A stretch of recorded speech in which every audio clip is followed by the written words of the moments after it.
Cyber हमले नई चुनौती। चीन की आर्मी करती है साइबर्स को फंडिंग। 93% हैकर ग्रुप्स को करती है फंडिंग। चीन ने पहले ही कर दिया साइबर जंग का ऐलान। 7 साल पहले कहा था साइबर स्पेस अब जंग का नया मैदान।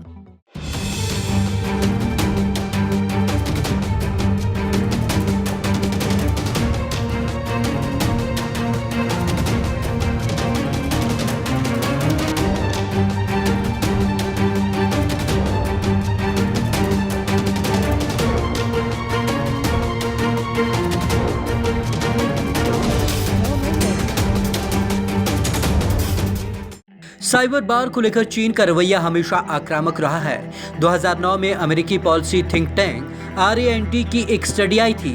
इस स्टडी में चीन के एक डिफेंस एक्सपर्ट के हवाले से लिखा गया था कि 20वीं सदी जैसे परमाणु युद्ध था वैसे 21वीं सदी में साइबर युद्ध है। कहने का मतलब ये था कि राष्ट्रीय सुरक्षा के लिए साइबर युद्ध अब बेहद जरूरी हो गया है। गलवान घाटी की झड़प थी साइबर अटैक। 15-16 जून को लद्दाख में गलवान घाटी के पास भारत चीन की सेना के बीच हिंसक झड़प भी हुई थी। उसके बाद ही भारत पर चीनी हैकर्स की ओर से साइबर अटैक होने का अंदेशा था और इसके लिए एडवाइजरी भी जारी की गई थी।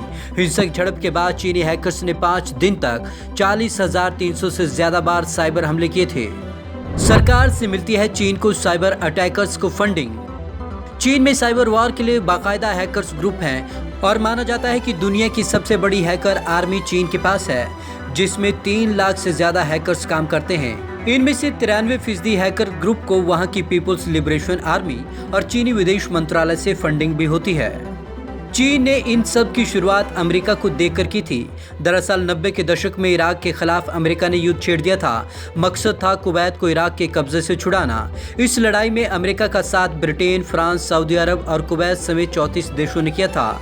इस लड़ाई को गल्फ वार या खाड़ी युद्ध कहते हैं। इस युद्ध में अमेरिकी सेना ने तकनीक का सहारा लिया था। उस समय से साइबर वॉरफेयर नहीं बल्कि इंफॉर्मेशन वॉरफेयर कहते थे, यानी तकनीक के जरिए दूसरे देशों के इंफॉर्मेशन सिस्टम में सेंध लगाना और उसे सारा डेटा निकालना। इस तकनीक से अमेरिका और उसके समर्थित देशों को काफी मदद मिली थी और आखिर में जीत भी इन्हीं की हुई। चीन ने महसूस किया अमेरिका जैसा हमला। खाड़ी युद्ध में तकनीक का इस तरीके का इस्तेमाल देखने के बाद चीन को भी महसूस हुआ कैसी नई तकनीक खासतौर से इंफॉर्मेशन टेक्नोलॉजी एक युद्ध से बचने के लिए जरूरी भूमिका निभा सकती है। गल्फ वार के 2 साल बाद 1993 में चीनी सेना ने अपनी स्ट्रेटेजिक गाइडलाइन में तय किया कि कैसे किसी युद्ध को जीतने के लिए मॉडर्न टेक्नोलॉजी मददगार साबित हो सकती है। गल्फ वार में करीब 13 साल बाद 2003 में इराक पर फिर अमेरिका और यूरोपीय देशों ने हमला कर दिया। इस बार मकसद था इराक की सत्ता से सद्दाम हुसैन को बेदखल करना। अप्रैल 2003 में सद्दाम हुसैन की सत्ता चली गई। इस युद्ध में भी तकनीक की मदद ली गई। चीन ने गाइडलाइंस में किया बदलाव। 2004 में इराक युद्ध के 1 साल बाद चीन ने फिर गाइडलाइन में बदलाव किया और इस बात तय किया कि कैसे आर्म फोर्सेस को युद्ध जिताने में सूचनाएं जरूरी फैक्टर साबित होती हैं। इसके बाद 2013 में मिलिट्री साइंसेज एकेडमी की एक स्टडी आई जिसमें चीन ने पहली बार माना कि आज के समय में किसी जंग को जीतने में साइबर स्पेस बहुत जरूरी है। इतना नहीं, PLA का यही मानना है कि युद्ध के हालात में सेना पर खर्च करने के बजाय दुश्मन देश के खिलाफ साइबर वार छेड़ना फायदे का सौदा है। अब क्या कर रहा चीन? चीन में 2 तरह की आर्मी काम कर रही है। पहली तो पीपुल्स लिबरेशन आर्मी और दूसरी साइबर आर्मी। चीन में साइबर आर्मी को भी उतना महत्व मिलता है जितना PLA को मिलता है। 2019 में अमेरिका के डिफेंस डिपार्टमेंट की एक रिपोर्ट आई। इसके मुताबिक चीन की साइबर आर्मी में जो हैकर हैं उनका काम भी बटा हुआ है। ये लोग दूसरे देशों की खुफिया जानकारियां जुटाने और उनके कंप्यूटर नेटवर्क में हमले करते हैं। इतना नहीं, चीन की PLA के पास बाकायदा एक हैकिंग यूनिट भी है जिसमें PLA यूनिट 61,398 के नाम से जाना जाता है।